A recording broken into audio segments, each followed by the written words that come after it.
If you wanted to be that guy, you could say that wrestling at its core is a lie. I like to think it's more of an act, but this is why the English language is so great. It can go either way. It can also be taken advantage of though, and ties into the best piece of advice I was ever given. If an opportunity comes your way, say yes, and figure out how to do it afterwards. So I am Simon from What Culture. Please do hit that subscribe button. This is 10 wrestlers who lied to get what they wanted. Number 10, Vince McMahon won't go global. Vince McMahon founded Titan Sports in 1980, all ready to take over the WWF in 1982. The reason for this 2-year wait was because Vince McMahon Sr., his dad, wanted to make sure his son was going to abide by the wrestling rules, or that the territory system would stay intact. The younger McMahon assured Papa Bear that of course he would do this, and then within 36 months had basically gobbled up most of the other promotions, as he planned to take sports entertainment across the world.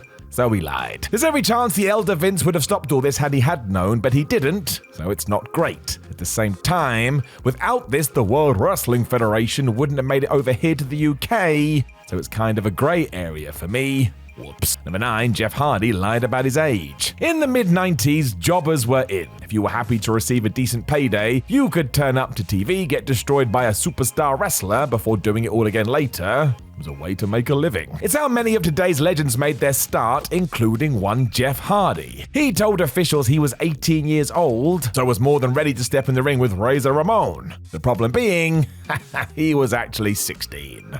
Ruh-roh. That was June 1994, so he wasn't even going to be 17 until August, meaning Jeff decided he had nothing to lose, so he told a fib. You can't really hold this against him either, because I think it may have worked out all right. Number 8, Ahmed Johnson isn't honest about his injury record. Another guy who also lied about his age. Ahmed Johnson told the WWF he was 23 even though he was 32. There was a method to his madness. After years of putting miles on his body due to different careers, Ahmed knew that if the powers that be searched hard enough, they were going to see he was pretty much already banged up. Not great for a company that prides itself on hiring younger talent. And do not get this wrong either. Vince McMahon was so high on Johnson, he saw him as a future world champion, which likely would have happened if Ahmed wasn't a bit crazy. I mean, just go and Google all the stories people tell about him. It worked as he was thrust onto TV as an up-and-coming rookie, so there you go. It likely wouldn't work today, but still, lies can pay off. Number 7, the mass transit incident. One of the worst stories we will tell on this video. Absolutely no good came out of it. Most fans know about the mass transit incident where Eric Koulas told ECW Brass that he was a trained wrestler and that he'd even done shows with Killer Kowalski. Paul Heyman was totally duped by this, so booked him against New Jack, and after Koulas had wound him up backstage, well, this soon turned into a nightmare. Sadly known for his controversial ways, Jack dished out a vicious beating the likes of which should never have happened in wrestling, and given that Eric had no experience at all,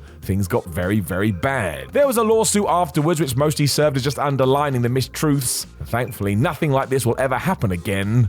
And it shouldn't have happened back then. Number 6, Brian Pillman and WCW. Well, we all know this story, but it is amazing. Back in 1996, Brian Pillman was full in on his whole loose cannon gimmick, to the point he convinced WCW and Eric Bischoff to grant him an actual release. This would be done so Brian could go to the likes of ECW, cause a fuss before returning to World Championship Wrestling, where all of this could be sold like an elaborate storyline. And that did go down with one big twist. Pillman used this to get out of his contract for real, so he could sign a big money deal with the WWF. The best part is nobody knows what Brian's grand plan was because he acted crazy constantly. Maybe he just decided to do this at the last minute. It was out of genius though, hence why we are still talking about it today. The man inspired an entire generation. Number 5, Bret Hart says he didn't blade. Randy Savage and Ric Flair have both talked about how they got in trouble following their WrestleMania 8 match in 1992. They got fined given they had broken the rules that you should not blade, and yet on the same show, Bret Hart and Roddy Piper did the same thing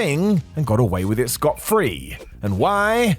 Well, the hitman just lied about it. Piper had gone to Hart and said they needed color to add to their match, and Bret agreed. They did need a plan to ensure they wouldn't get in trouble, however, so they also decided to get into it backstage after the fact, so all of it would look real. Turns out everybody bought this given the reaction, and most assumed it was a happy accident, but that was absolute poppycock. They set out to do this and they got away with it. What a couple of scamps they are. Number 4, Shawn Michaels pretends he knows nothing of Montreal. and he kept it up for years too. But after Vince McMahon had screwed Bret Hart at the 1997 Survivor Series, the Hitman found the Heartbreak Kid and asked if he knew about the ruse. As you can actually see on the film Wrestling with Shadows, Michael says without blinking that he was out the loop too, and that his hands are clean of this one. They weren't. Bret never bought into this, and how could he? The only way the whole shebang works is if the key people are aware, although after the fact McMahon has said he told all parties to lie because he wanted to take all the heat. It's the only way he could keep peace in the locker room. A while after this, Shawn did admit he knew everything, but look, these two have buried the hatchet now, and maybe one day we will stop talking about it too.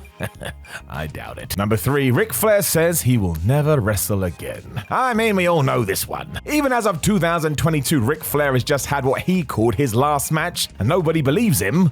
Kind of sums it up. There has been multiple of these statements throughout the years though, the biggest one coming in 2008 when he had his retirement match against Shawn Michaels. I know this did happen because I was there. Everyone involved went so far with this one, the Nature Boy even said the words, "I will never wrestle again." And while I'm sure he meant it at the time, it did turn out to be a lie. A year later he was traveling to Australia with Hulk Hogan as they worked together, and after that he went to TNA where, yep, he continued to wrestle. The truth of the matter is that Flair readily admits he finds it hard to leave the spotlight behind, and I can get that. The major worry is that he is now a 70-plus-year-old man who almost died a few years ago. Health always has to come first.